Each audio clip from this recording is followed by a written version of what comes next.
Buongiorno! Hello, and welcome to Comic Book Herald Live. Hey, everybody. I'm Dave Busing, founder and editor-in-chief of comicbookherald.com. Today, we're going to talk about some comics that came out this week. We're going to talk about what's going on in the world of comic books. You know the thing about comic books, one of the things I like about comic books is how they're really good. I would say, if I had to rank the things I like about comics, I would say number one, they're really good, and I enjoy them a lot. That's probably my favorite thing about comic books. Maybe we'll talk about that a little bit today. X-Men Red, number 18, the end of an era. With X-Men Red, we'll talk about the end of that run. We got Immortal Thor, number 5, big week for Al Ewing.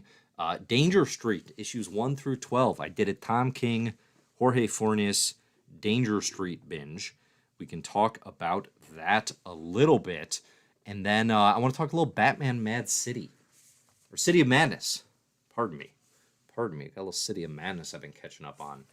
We'll talk a little bit about DC Black Label, what Marvel's got planned for the Ultimate Universe. Any questions, any thoughts you have in here, get them in. Get in your thoughts, get in your questions.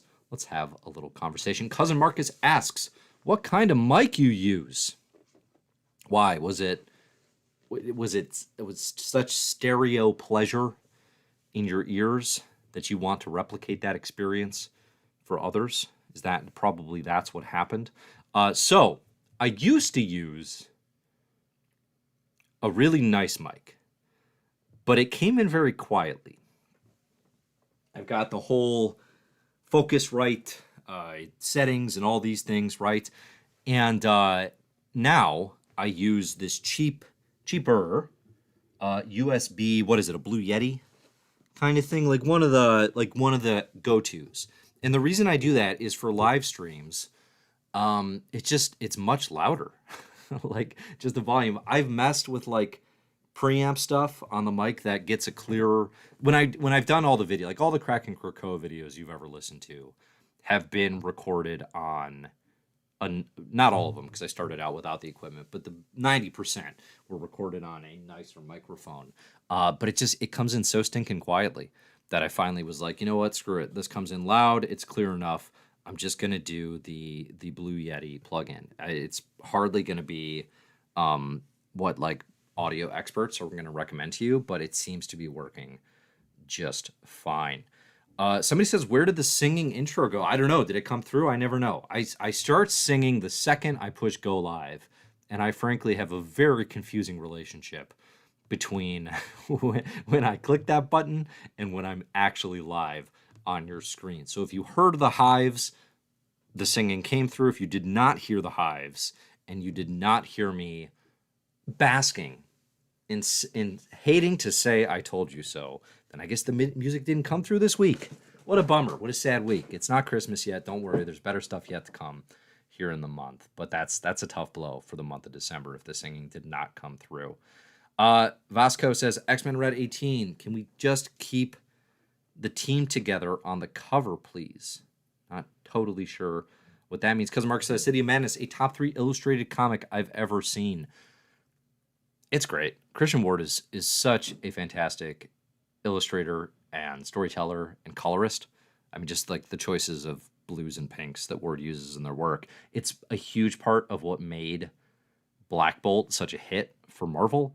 And it has gone on to, of course, be Christian Ward's stock in trade. This is a very good DC Black Label book. If you're not reading this, Batman City of Madness, I think the second issue just came out. You know, it really highlights to me, I don't know if I'm a broken record on this or not, but like Black Label is such a competitive advantage right now for DC over Marvel. I mean, it is an insane competitive advantage where they have these European album format, wider than your standard comic, prestige artists hub in Black Label, and Marvel just has nothing comparable.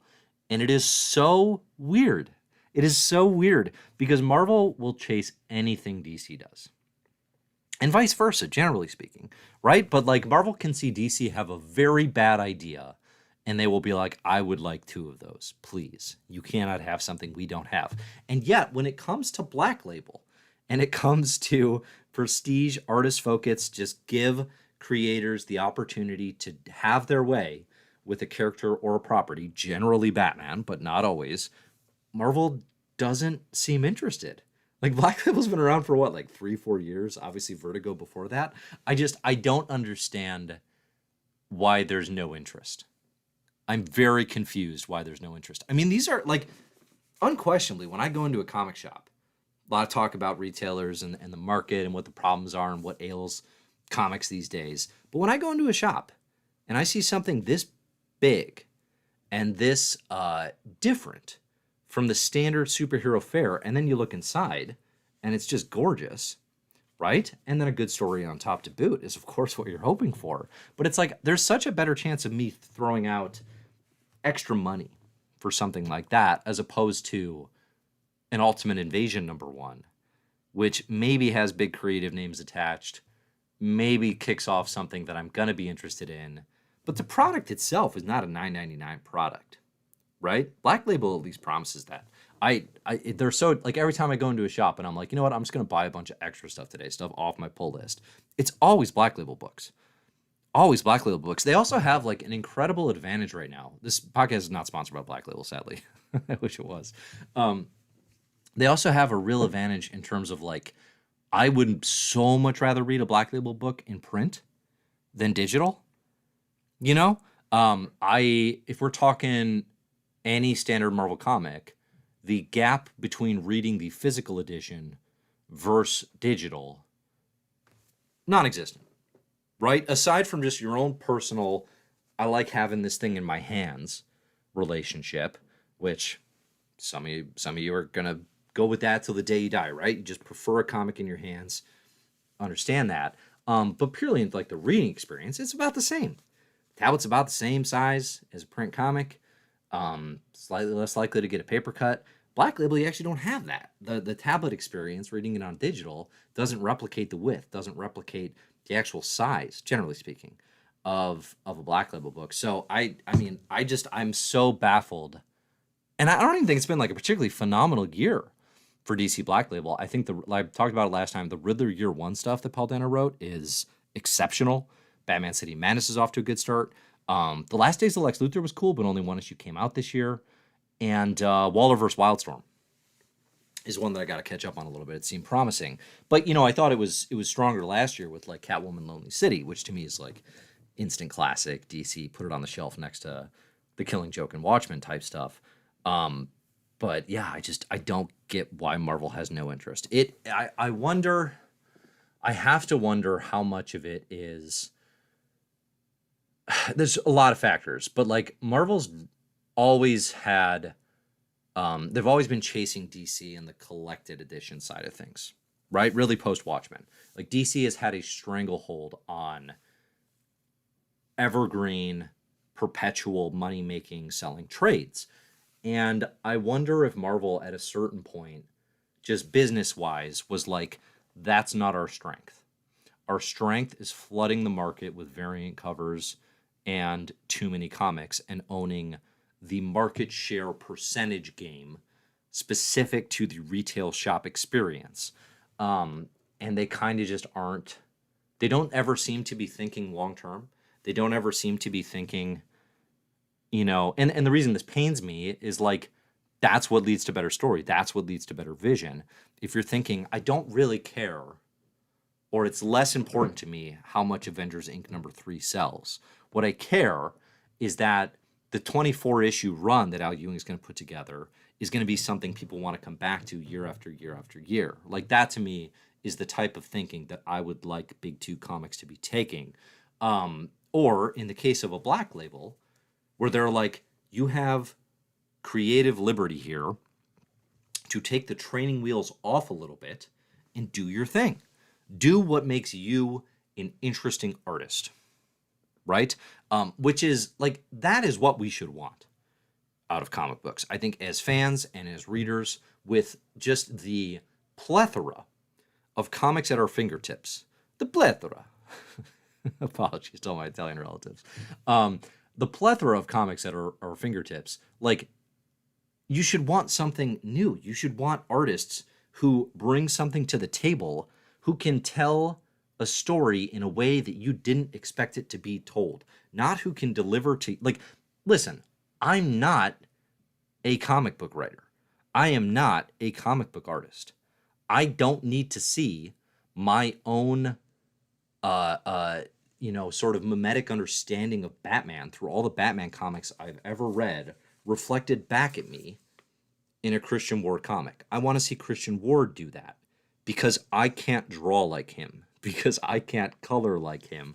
That's a vision I can't replicate in my head. He has that gift. I want to see that gift brought to the page.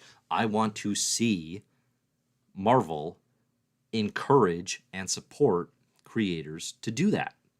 And it's kind of hard to believe that they're doing that with the complete absence of interest in something like a Black Label. You know, who are the creators who get that carte blanche freedom of expression at DC and Marvel?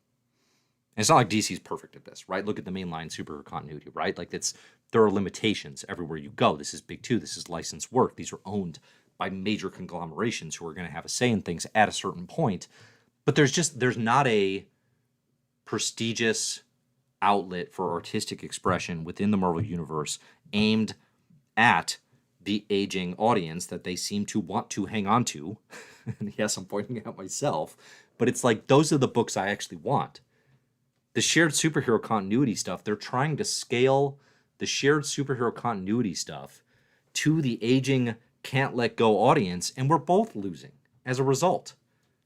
You know? Then I'm staying stuck in Arrested Development, which, listen, I've been there for my entire life. Okay? But the comics are staying stuck in Arrested Development. They're not progressing. Why not have an arm where you can do unique things? Now, this is why, this is going somewhere. This is why I feel I have so much invested in Marvel's Ultimate Universe next year. And boy, I shouldn't have my hopes as high as they are. like never dream, because of course your hopes will be crushed. Which is what I tell my kids every night before they go to bed. Like, just if there's one lesson I can impart, it's that. But I have so much writing right now, I think, on what I'm hoping for the Ultimate Universe, where it's like, let this be your Black Label to a degree. Let this be a showcase for interesting ideas and artistic expression. I don't know that it's actually going to be that. Probably it mostly won't be. But I think there could be instances, Hickman on Spider-Man, Peach Momoko on X-Men, where you get that sense of, like, you know, empowered creators, empowered artists, I think is what I want to see. There was some news this past week that the Brian Edward Hill run of Ultimate Black Panther is going to kick off with, like, Killmonger and Storm heavily involved. I'm the most tentative on Ultimate Black Panther because of my relationship to the creative team's previous works, a la Fallen Angels. But I'm excited about seeing these players and what's going to happen. I mean, like, Ultimate Black Panther is going to kick off with the Wakanda more or less immediately going to war with like a Moon Knight-led nation. Like, it's interesting stuff. You know, this could be great. I have a lot riding on this being good. Probably too much. I mean, I think when I think about 2024 in comics, and I think about what am I excited about, and is it going to be a good year for Marvel, like, all of my hopes are hinged on the Ultimate Universe. I think all of them. I don't think there's a single other thing. I guess Gillen's Rise of the Powers of 10 and whatever Ewing's going to do in Resurrection Magneto, but that feels like 2023 carryover. That is the end of the Krakoa era, right? In this era of X-Men, as opposed to something new. The Ultimate Universe is the something new. That's the building block where I'm like, I want to see this be good. I have a lot riding on this in terms of my own ability to enjoy Marvel Comics come next year. Oh, tried to mute. Didn't get there in time. Anyway, get your thoughts. Get your comments. Let's talk about what's going on with you. Let's see. CBH says, last time Marvel did that, we got Ultimatum. Not really. That's a bit of a stretch. Technically, the last time an Ultimate Universe happened, Ultimatum also happened. It was not a direct line from... Also, like, the original Ultimate Universe was not a huge, like, empowered creator black label space. I mean, a little bit, but like, man, the Bendis and Bagley Ultimate Spider-Man is nostalgic as hell. I mean, it is recreating, the Lee Ditko Spider-Man era, but for a modern audience. It's hardly like moving on to like a next phase or like a future, like an imagination of what comics and what this Marvel Comics universe can be. That's what I like the Ultimate Universe to potentially represent. But yeah, I mean, Ultimatum comes like 7 years into that experiment. So let's see, what else do we got? Let's see. Mountain Lion says Momoko's Ultimate X-Men greater than Uncanny X-Men reboot. I hope that it's a conversation. I hope that they're at least that it's at least a debate.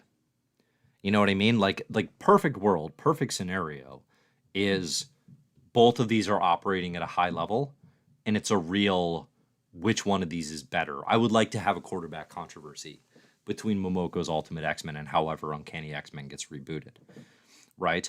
And without knowing the creatives involved, I think the easy assumption amongst fandom is like Momoko's Ultimate X-Men is going to be more interesting. I'd be surprised if it wasn't. But that said, like, we at least need to know who's involved. Let's see. Neurotic Mancer says X-Men Red had a weak ending. Did it? Did it, though? 18 issues of X-Men Red. We had, 11 issues of Sword before that? I think the Al Ewing X-Verse is around 30 issues. Then we'll have a Resurrection of Magneto by the time all is said and done. We'll have a nice 35-issue omnibus of Al Ewing material. Throw in the Cable Reloaded Cosmic tie-in. What was that event? It was an Annihilation ripoff. What was it? Scourge? Was it Scourge Annihilation? Oh, I can't think of it. Doesn't matter. That's the thing. Don't have too many events. One event a year. We're going back through the era of Marvel events here. In My Marvelous Year, the podcast and reading club, where we go through the history of Marvel Comics from its origins to today. It's the only way I can think of to quickly and very casually summarize that podcast that you should all be listening to. We just did House of M. We just hit House of M. And I'm actually I'm more pro-event era than I think a lot of people, because when I think of the Marvel Comics event era and like my exposure to it and my fandom getting into Marvel Comics, it's that 2004 to 2010 almost entirely Bendis-driven era.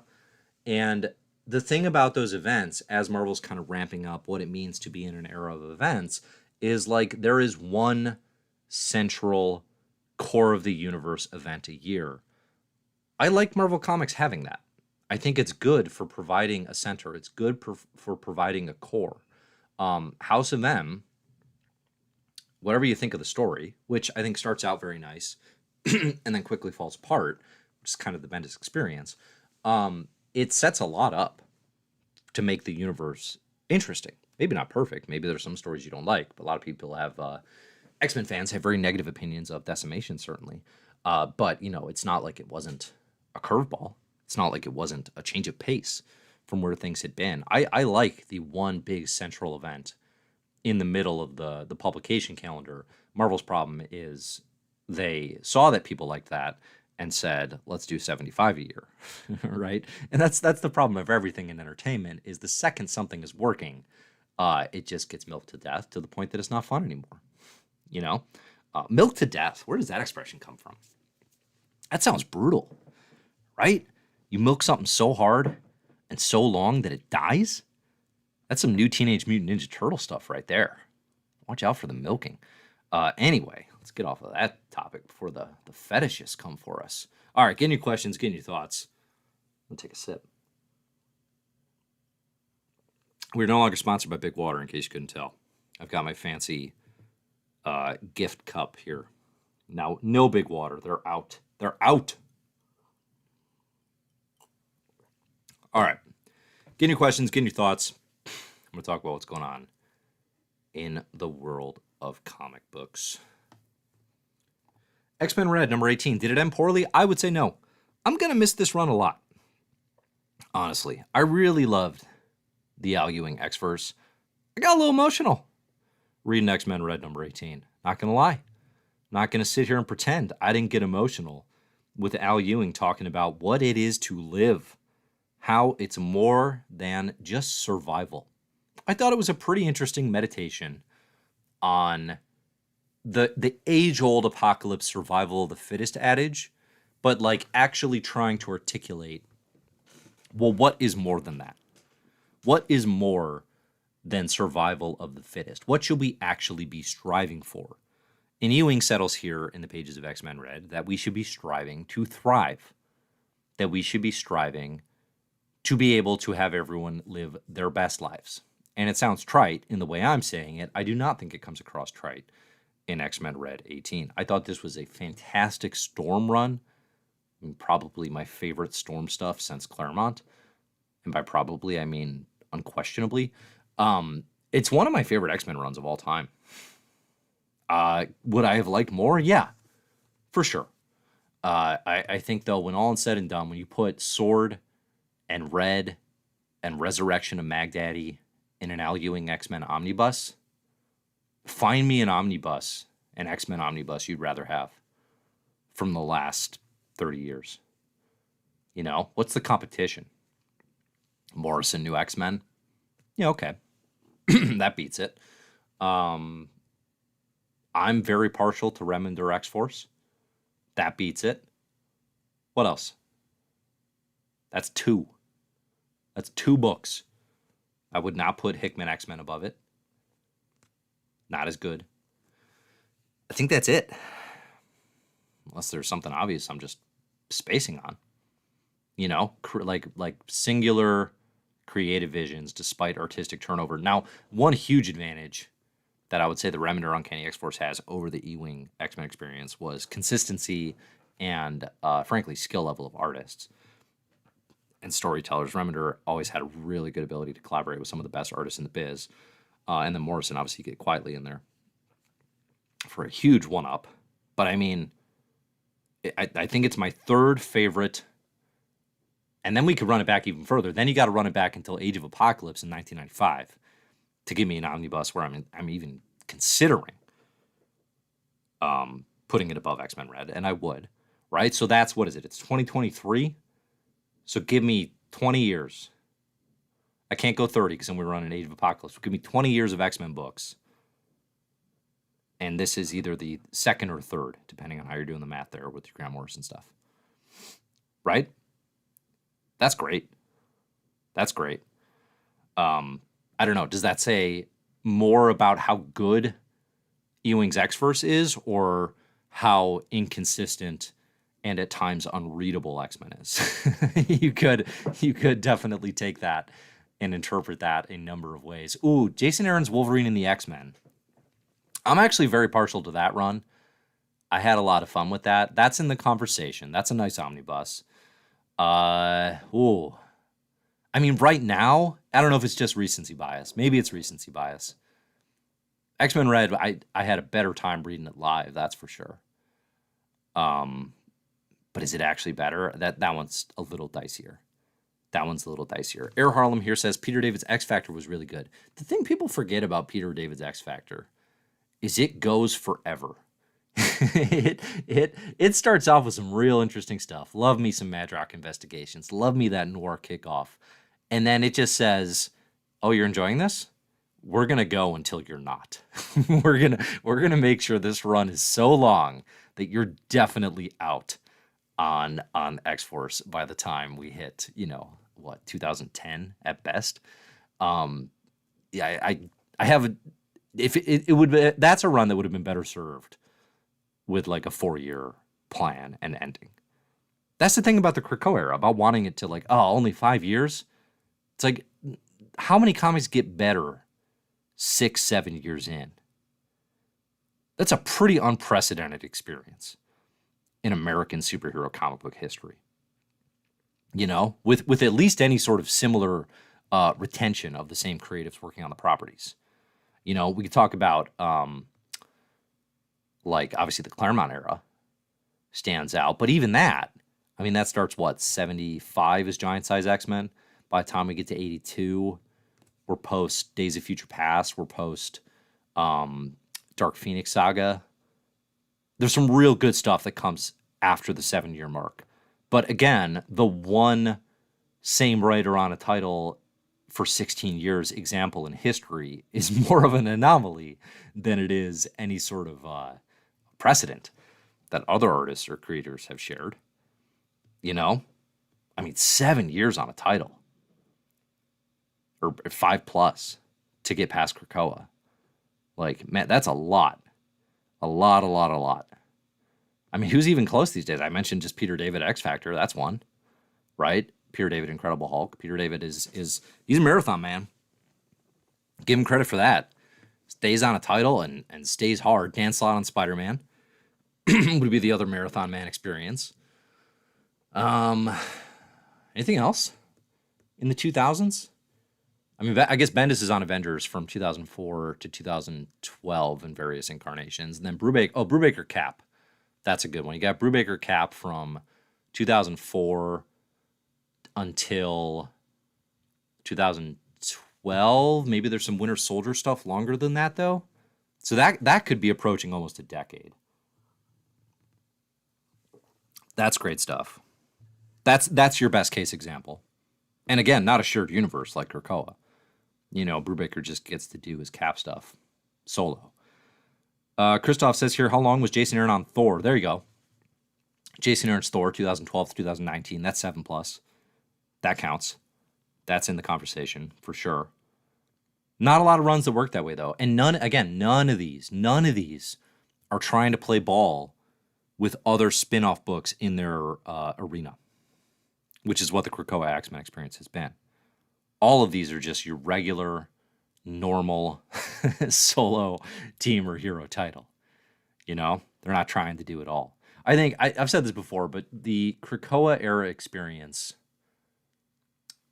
was very fun and at times very thrilling, but it also killed for me the idea that the shared superhero universe should be held above singular creative visions.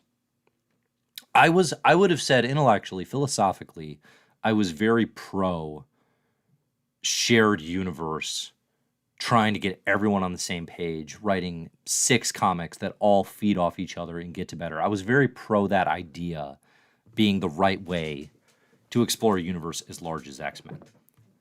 But I think the reality that, because here's the thing is, like, the Krakoa era X-Men office did that pretty well. They did that pretty well, generally speaking.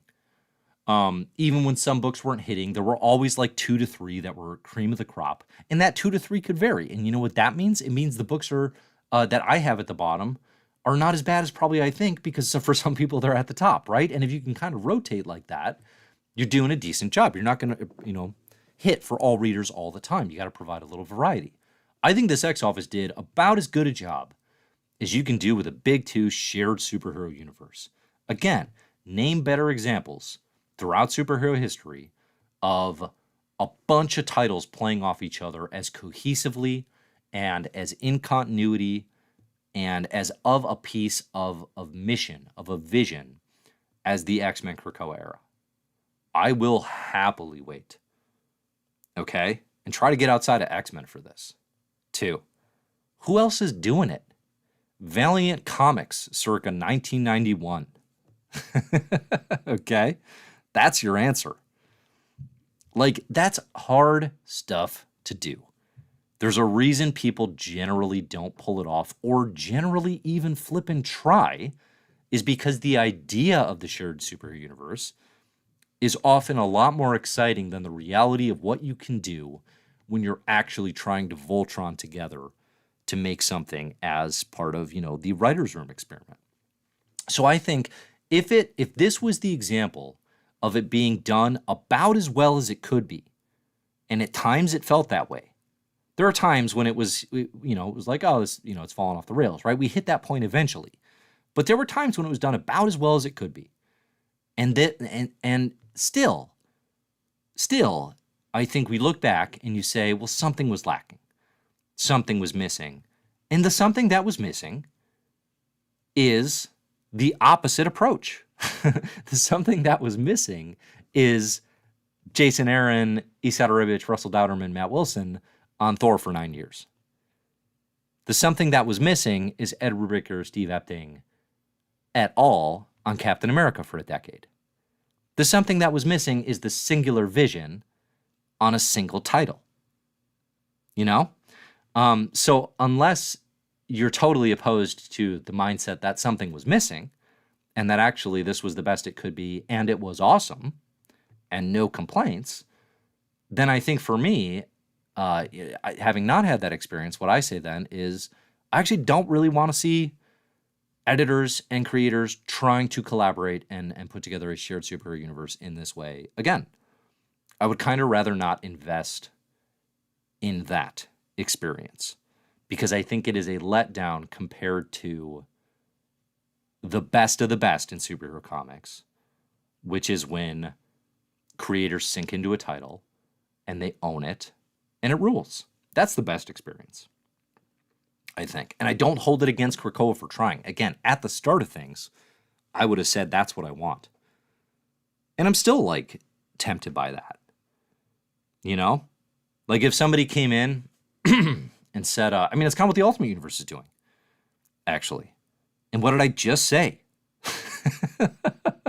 Like, what did I just say at the start of this is I've got way too much writing on the Ultimate Universe, and yet here I am trying to buy into a shared universe experience again. I think the difference, potentially, with this is you have creators on separate properties, right? So they're all a part of the same universe, yes, but the Jonathan Hickman, Marco Checchetto Ultimate Spider-Man run is probably not in any way especially reliant on what Peach Momoko does in Ultimate X-Men. Until the inevitable crossover, but that's, that's part of doing business here in superhero comics. So, I don't say this as even a criticism of the Krakoa X-Men era, but it killed for me the dream of shared superhero universe comics operating in this way. And probably that was just a dream that needed killing. It's not a dream if it's real, but it's real, and it, kind of is a letdown. What were we even talking about? How did I get there? Oh boy.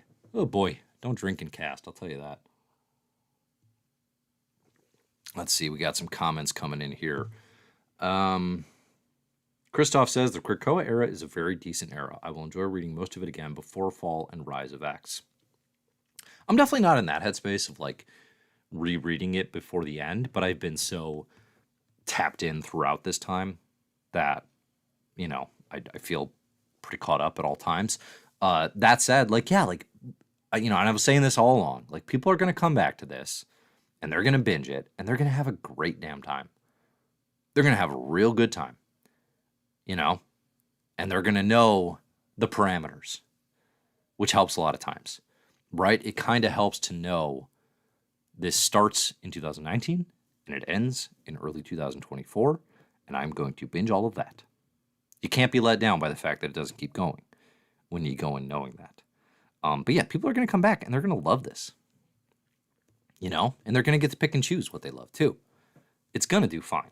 the memory of Krakoa is going to be a very positive one, I think, and not like in an underrated, like, oh, the Australian Outback era of X-Men.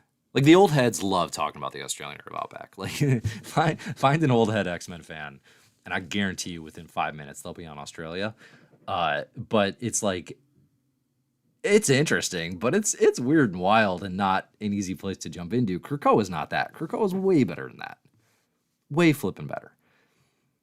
So anyway, these comics are going to do fine. Let's see. Thank you, Base God says, did you see the supposed Brevoort X-Office leak on 4chan? A little known fact about me. If it was on 4chan, I did not see it. Whatever it is, I don't know what it is.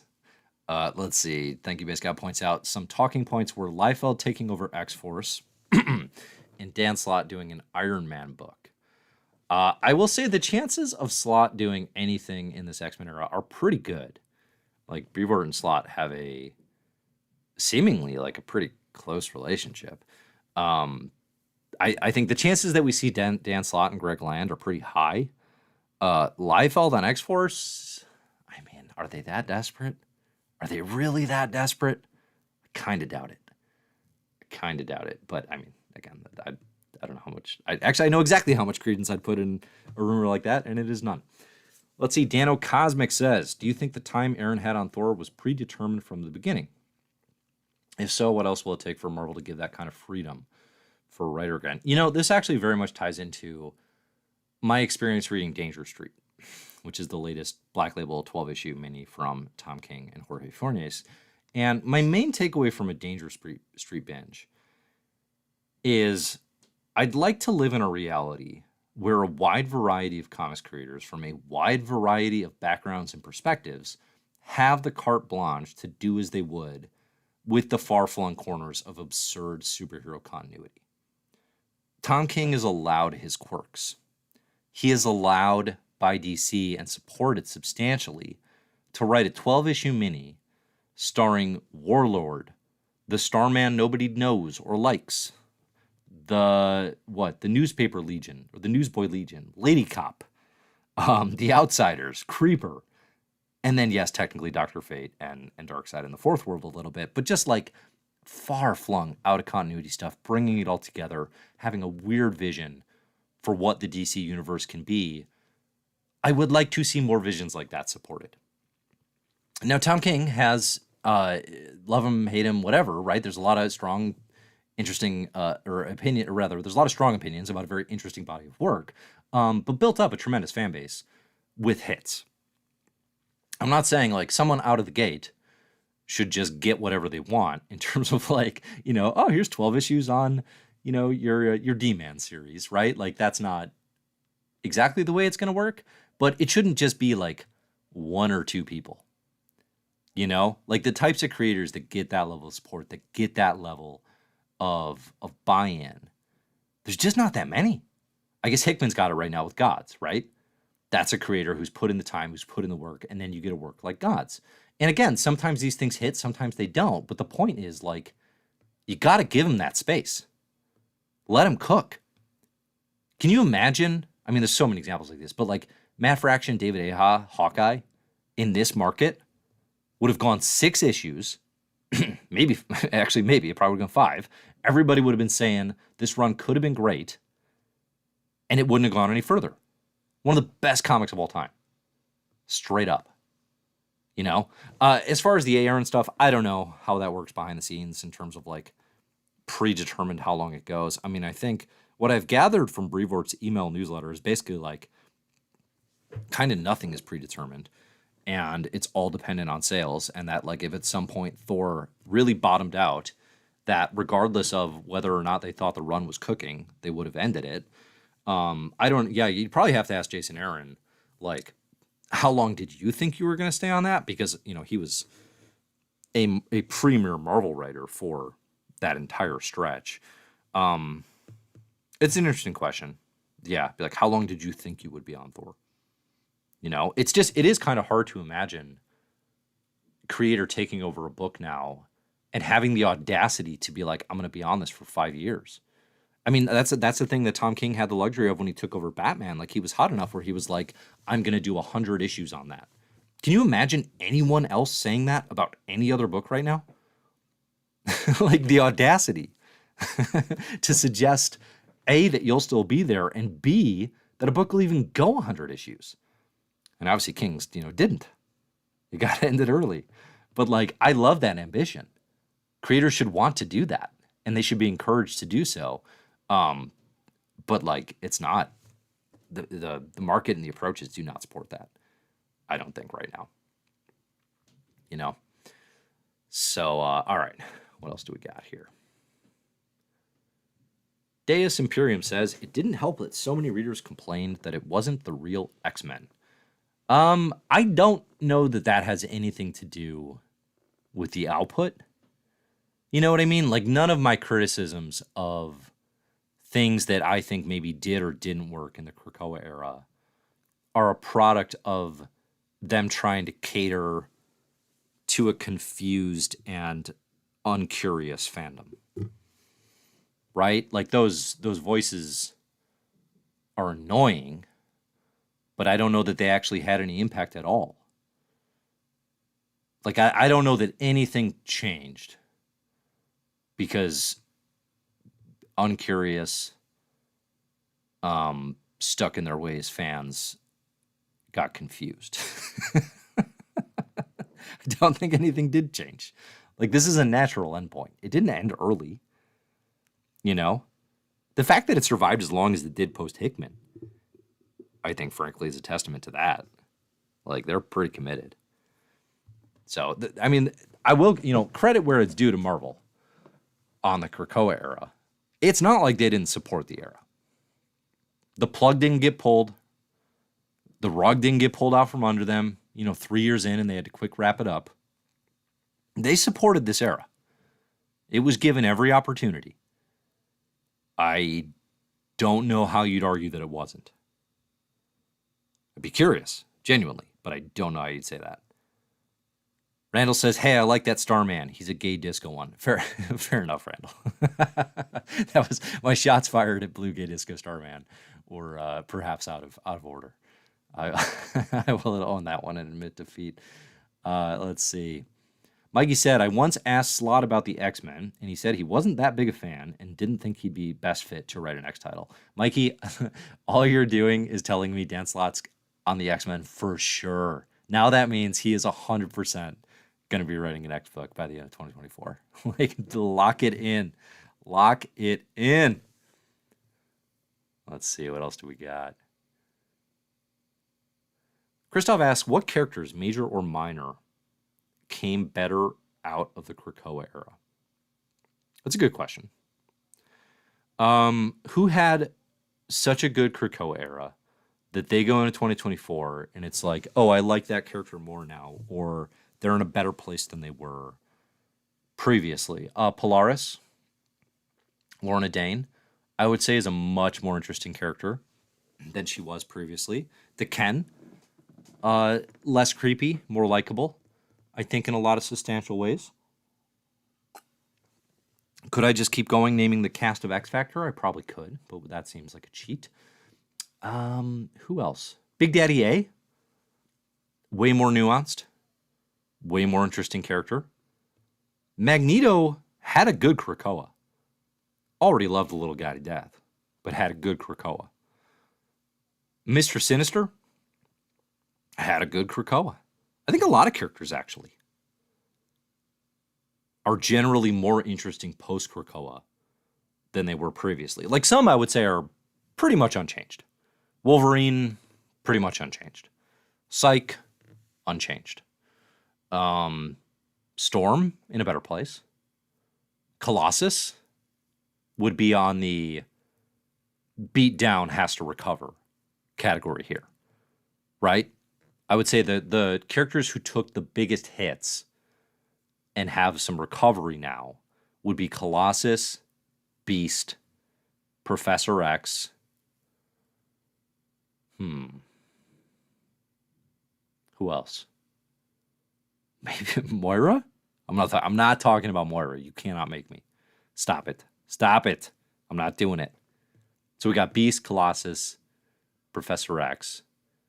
Anybody else come out worse for the wear through the Krakoa era? That one's a little harder. I think most characters come out better, honestly. Let's see. What else do we got here? Mountain Lion says Krakoa era's MVP, Storm. In the running. Oh, Sync for sure. Good call, Randall.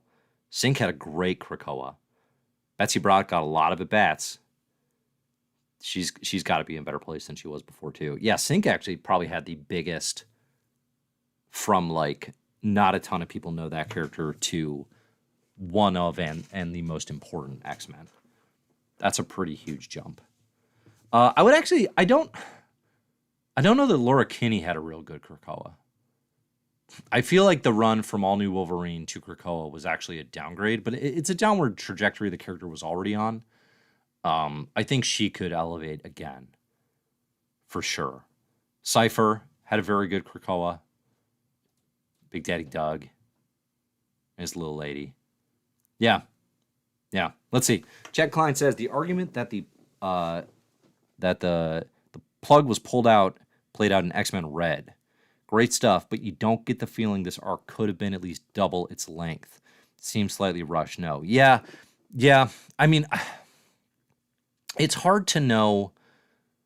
I guess it didn't feel especially rushed. Like, I don't feel like Al Ewing was on issue 16 and suddenly got the memo that he had to finish things in 2 issues. You know, I don't think it's one of those situations, which, you know, you talk to comics creators, and one thing you'll hear is a lot of times, like, as they get a series started, like, they always have, like, a backdoor.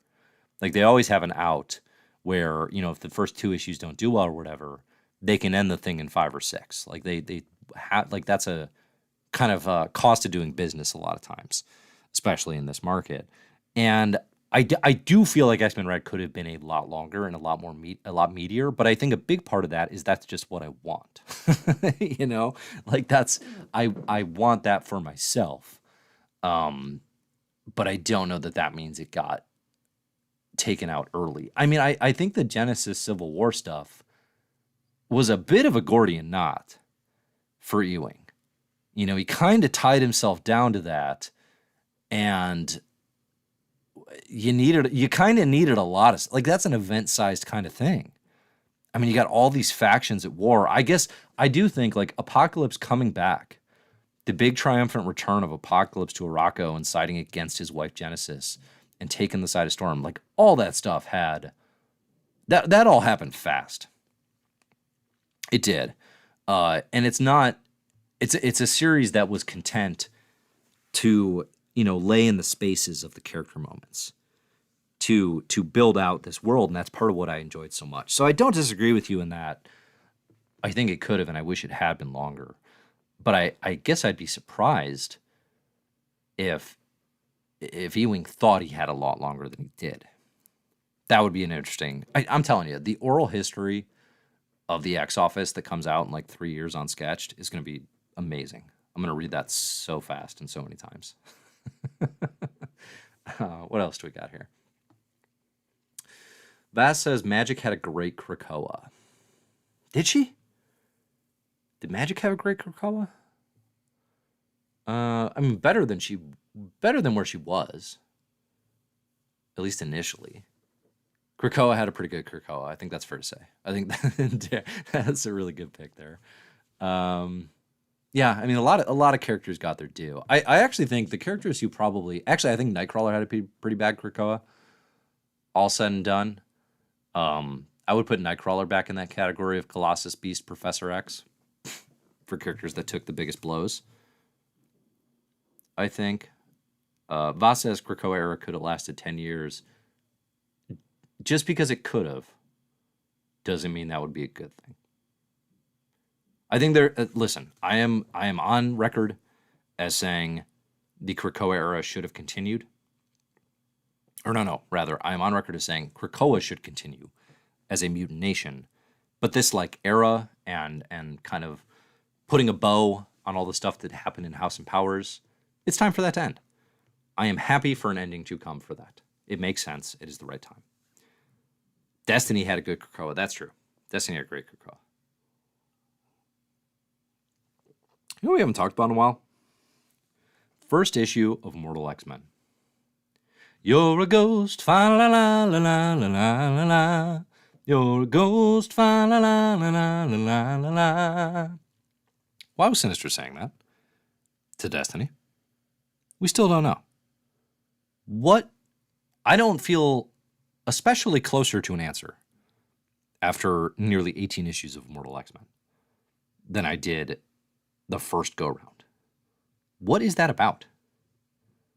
What is that about? Is that because... But it's in response to Destiny whispering something in Mr. Sinister's ear.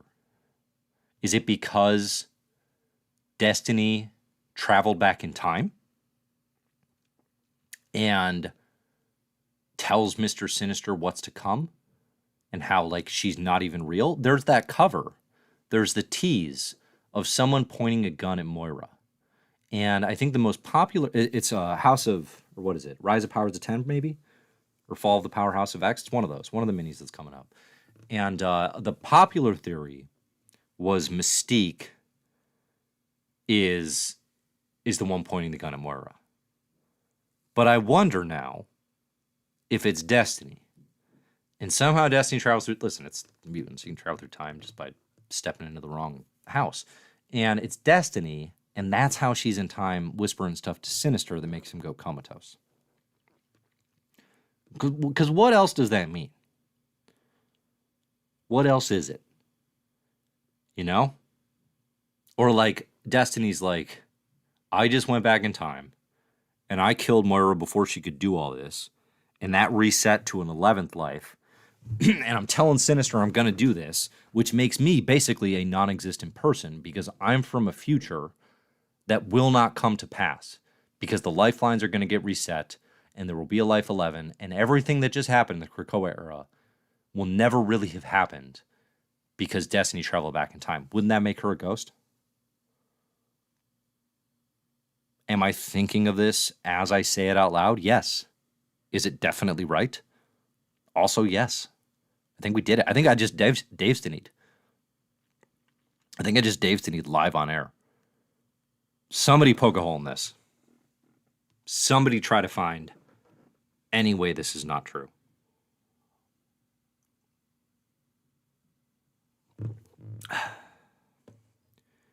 Let's see. Shadowcat had a good Krakoa. Yeah, mostly. Nature Girl. Okay. Let's put Nature Girl in the Colossus, Beast, Professor X, Nightcrawler, Nature Girl. We have a starting lineup of most thoroughly abused and beaten down characters. Grey Crow did actually have a good Krakoa. That's a good pick here from JJ Tiffany. Let's see, what else do we got? Xavier says, Sinister Xavier would be an interesting gun holder. True. Definitely a possibility. One of the players. Banksy says maybe Destiny knows who the Dominion is. Possible. Haven't really seen any clues of that yet. Outline says, reset theory works for me to wrap this thing up. I do think we're going to get the Moira reset. I do think that's happening. We talked about this last time. I think it's going to be a letdown compared to what it felt like, but I mean, that's the whole point. You put a reset button in a story before a reset, there's a pretty solid chance that reset button's getting pushed. Boss says, I cracked it. All right, we got one vote for yes. Boss says Nightcrawler had a good Krakoa. Disagree. What do y'all think? Did Nightcrawler have a good Krakoa? Or is he in the starting 5 of characters that have the most to recover from? Lest we forget, previously on X-Men, in Legion of X, Nightcrawler is turned into a demon monster by his maybe witch mom, not his real mom. He is then sent to assassinate world leaders and is now hiding out pretending to be Spider-Man to clear his name. I feel like any mutants turned into demons and made to assassinate world leaders had a bad Krakoa. I think that's where I fall on that one. Thank you, Base God says, one of the Fall of House of X books will be Destiny going through lifelines and eliminating Moira as a mirror to the books that kicked off the era. That would be cool. That I would super be there for. Is like we go through all of Moira's lifelines and Destiny kills her in all of them. And that actually her reported deaths were never how the story played out in the first place. That sounds like a really cool beat. Tektronic says, the Krakoa era is like a bad relationship that I should move away from, but I just can't let go. I remember all the good times at the start of the relationship, which blinds me to how bad it was. It's very emotional, but pretty good summary, I think, of what the experience felt like sometimes. Well stated. Warren Register asks, wouldn't a Moira reset also reset everything else in Marvel? Warren, you're probably right. You're probably right. But honestly, Moira's been botched so hard at this point that you can just do whatever you want. Do whatever you want. The thing you could easily do is you just say it resets everything to the point that like Krakoa never came to be, but everything else in Marvel just played out the way it otherwise would have played out. Don't worry, nothing else has changed. That's a possibility. I think you're right that that's how it should work, but at this point, can't be too fussed by it. Oh, Air Harlem nominates Franklin Richards. Had by far the worst Krakoan era. Okay, but the bad thing that you're talking about didn't happen in any of the Krakoa books, right? It happened in Dan Slott's X-Men. Or Dan Slott's X-Men. Uh-oh. We've spoken it aloud twice now. It's happening. If we say it a third time, Slott's going to jump through the mirror in my office here. Franklin Richards did have a bad Krakoa era. I'm not putting him in on the top 5. You could probably put him on the bench. I think that's fair. James says, could an X-Men Moira reset somehow reset to when Moira died during the early 2000s? That now we're getting into real weird continuity territory that I think they will stay away from. They don't want to have to redo the 2000s. That would actually, you know what you could do? You got all these stuck in their ways old heads complaining about, comics aren't like they used to be anymore, right? You could Moira reset and be like, fine, comics are in 1985 again. You happy? Are you happy now? They're not going to do that, but you could. But you could. You know what else you could do? You just go read comics from 1985. They're available on Marvel Unlimited for fairly cheap. You can just always do that. Did you know that? Just always. Nothing is stopping you. Always there. Haven't gone anywhere. What else do we got? Jordy, is it too late for Moira to just reveal she was fake being evil? I told you, I'm not talking about Moira. Stop pushing me. Stop pushing me. I'm having a fine night. Things are decent. I go upstairs. I'm going to get some dinner. I'm not going to yell about Moira and my poor family. We're all just going to move on. Yes, it's too late. It's much too late. JJ says Havoc had a bad Krakoa. Ooh. I don't know if that's true. Here's the thing. If you asked Alex Summers, how was your Krakoa? And he pauses a beat, and he thinks about Maddie, and he thinks about that underboob. In 3 separate series, Havoc did not have a bad Krakoa. No, he did not. Let's see. Goldballs had a good Krakoa. I will still not be calling him Egg.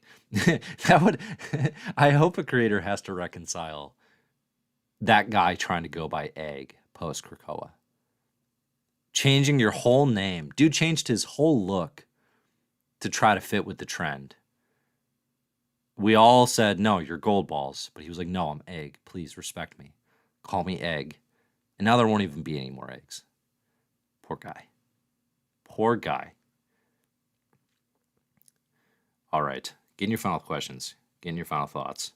I will address as many as I can. I really only have one what's good this week, and my what's good is The Ballad of Halo Jones. The Ballad of Halo Jones, written by Alan Moore, with art by Ian Gibson. R.I.P.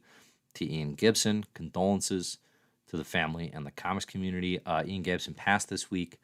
I saw that, and obviously, felt badly about that. And you see that the family's trying to do some fundraising for like the headstone for the funeral. So if you're able to search for that and check that out, that's recommended as well. If you're able to give anything, I'm sure they'd appreciate that.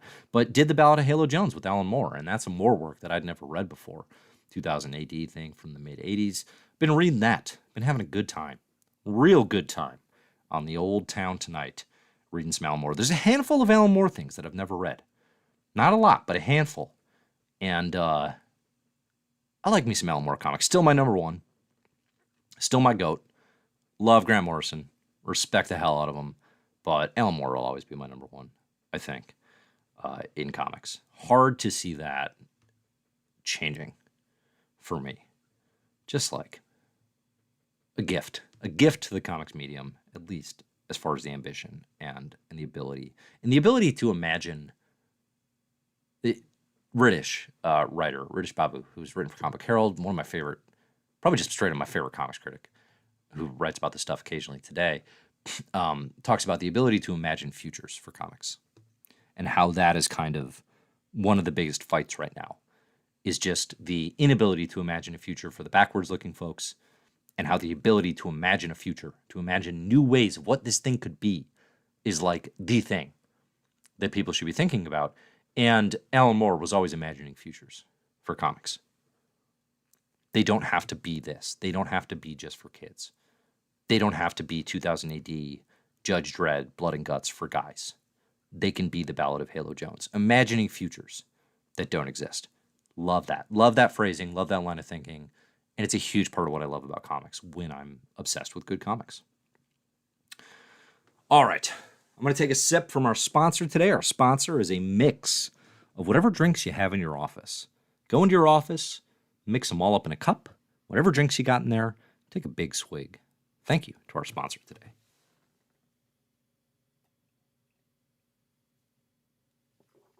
James says WizKid had a good minute of Krakoa. WizKid had a great Krakoa, unquestionably. Jordy asks, how do we feel about Emma's Krakoa? Ooh, that's a harder one. Generally pretty good. Generally pretty good. Emma was always in a position of influence and often a voice of reason on the Quiet Council. Set up the Hellfire Galas in a position of power. And even now is like one of the leaders of the Resistance and working with Tony Stark to kind of try to get back at Orcus. Especially where Emma was, the decade prior. A very positive Krakoa for Emma, I would say. Do you think Legion had a good Krakoa? Ooh, that's a tough one. That's a really tough one. Yes. Yes. Where is Legion? Is Legion the Dominion? So many questions still, but I guess I'd say yes. Vass says Agent Brand had a bad Krakoa. Ooh, that one I disagree with. Agent Brand was one of the most interesting characters for like a year and a half. And yes, she seemingly went to work with Orcus and kind of against mutant kind in her own interest, but it feels on brand. It doesn't feel like character assassination, right? It doesn't feel like a desecration of the character, which is, like the Beast thing. It kind of just feels like a decision that character would make in their own interests, in the interest of the cosmos. So I like the Krakoa era that Agent Brand had. JJ Tiffany says Draymond Green had a bad Krakoa era. I think that's fair. I think that's fair. Let's see. How many championships did the Warriors win during the Krakoa era? Was it just the one? It was just the one, right? Let's see. We're going to have to look up a list of NBA champions. And because we're starting in 2019. Okay, so we got... Oh, no, technically... The 19 champs are the Warriors, so they get two. They get two in the Krakoa era. Although, actually, you know what? No, they don't, really, because the Golden State Warriors beat the Toronto Raptors in, what would that have been, like June of 2019? So that's pre-Hoxpox. So we're going to give them one. So one championship, plus all the nonsense Draymond has going on now. And he's been, on a downward spiral, downward trend as a player. Every time they talk about like, oh, will the Bulls trade for Draymond over the last 3 years? I'm like, what? Why? Why on earth? Like such a product of that system. No, thank you. No, thank you to those trades. Yes, I will say Draymond had a bad Krakoa. I think we can agree. Bird Nerd says Gambit had a bad Krakoa. Yeah, that's a good pick. Not a good Krakoa for Gambit. He's not even on the roster of the beatdown group, but a pretty bad Krakoa. Mikey says X-Man had the worst Krakoa. Oh, X-Man's on the roster. Didn't even show. How is simultaneously lame and amazing would it be if the Dominion was Nate Gray, the X-Man? Oh, that would kill me. That would kill me. It would be like a sensible kind of works choice that everyone would hate so much. Oh, that'd be brutal. I love it. I hope they do that. All right. What else? Yeah, Colossus. Did Colossus have the worst Krakoa? Because at least Beast, like you knew the trajectory Beast was on the whole time. You know, at least got to own being a villain by the end.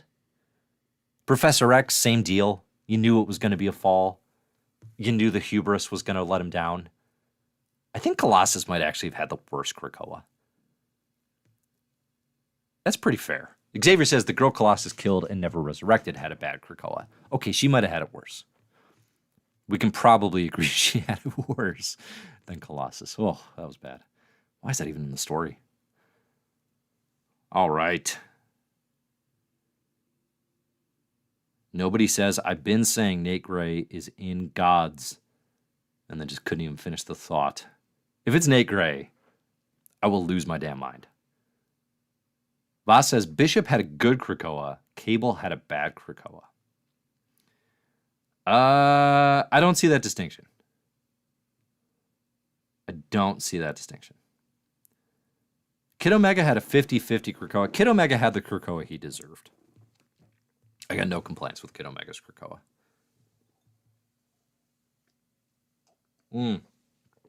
JJ points out Gorgon had a bad Krakoa. That's a pretty good call.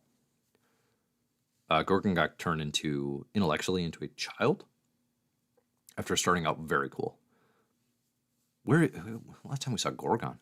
All right. I think we're here. I think we're at the end. We're talking about Gorgon. I think we've been on the mic long enough.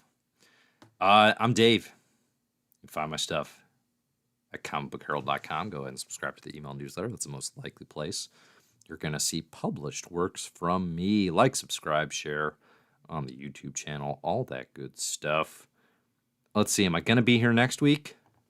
Are you? Is anybody? What's coming out? We got, I think, Immortal X-Men next week, right?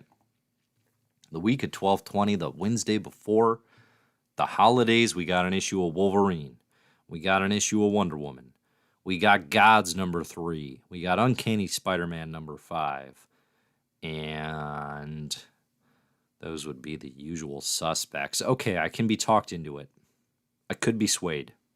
I will probably be here next week. Like, subscribe, comment on the channel, please, and all that stuff, and I'll be there. I gotta say, I think this one went pretty well. I feel good about this live stream today. I don't always. Sometimes I come out of it and I'm like, oh boy, what just happened? What do we even talk about? I feel like today we nailed it, and you all helped tremendously. Comments and thoughts. Thanks for being here live. Love having you here. Thanks for listening. Enjoy the comics.